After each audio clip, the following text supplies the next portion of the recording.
d'avance. Allez, retour au stand de Jean-Philippe Desraux qui va passer le relais à Yvan Lebon. Et il va nous raconter un peu son début de course, Jean-Philippe Desraux, et surtout l'incident entre lui et Sohail Ayari. J'ai tiré un peu droit, boulé à une droite. Et c'est pas facile qu'on est en tête sous la pluie parce que faut trouver les nouvelles trajectoires. Au fur et à mesure du temps, j'arrive à trouver un peu où il fallait passer. Donc Sohail était derrière moi, il attendait la faute. J'en ai fait une petite au bout de la ligne droite où il s'est incrusté. Et puis là, il glissait beaucoup. Il était quand même, j'étais de suite derrière lui. Et puis dans le premier copain, il est sorti dans la terre à l'extérieur. Je me suis mis à l'intérieur, il est revenu sur moi. Je me suis mis un peu dans la terre pour pas le toucher, mais on s'est touché malgré tout. Et il est parti en tête à queue dans le bac. Donc à peine on se touche, les voitures glissent énormément. Donc voilà, je ne suis pas responsable, mais bon, c'est comme ça. Malheureusement, après, j'ai vu qu'il était sorti 2-3 fois. Donc peut-être qu'il avait un problème à ce moment-là, je pense. Vous êtes confiant pour la fin?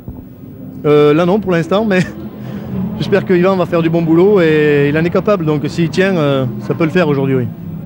Allez, ravitaillement également en GT3 avec Fabien Rosier et Bruce Lorgerey-Roux ici à l'écran qui va passer le volant à Romain Brandella.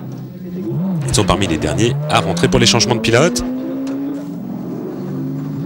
Allez, c'est au tour de Franck Morel de relayer Fabien Rosier. Franck Morel, un pilote débutant. Ils sont bien placés au général, vous voyez, 5e pour la première des GT3. En tête, Jean-Philippe Desraux, derrière Bruno Hernandez et un tour, donc il ne compte pas vraiment pour le classement. Patrick Bornezeller est 2e.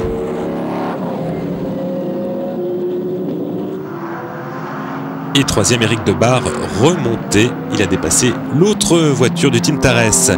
7e et 9e, les Aston Martin GT3 ne sont pas à leur place. Qu'ils fassent sec ou mouillé, c'est la même chose. Les voitures, c'est une situation un petit peu dure à accepter pour les dirigeants, à l'image de Clément Matteux qui nous livre son sentiment. On a, je pense, avec toute l'équipe ProDrive cet hiver, bien travaillé sur la voiture.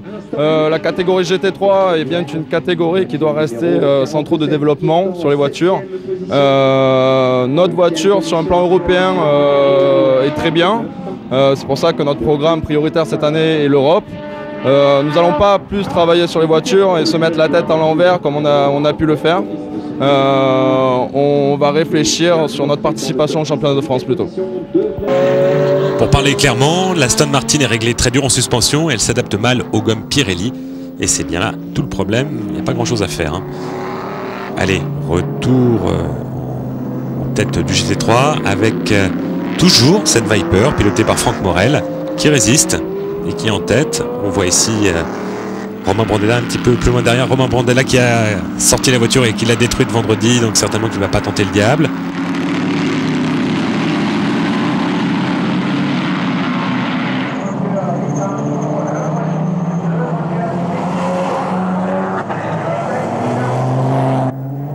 Ah, c'est revenu très près pour Romain Brandella, on est dans le dernier tour.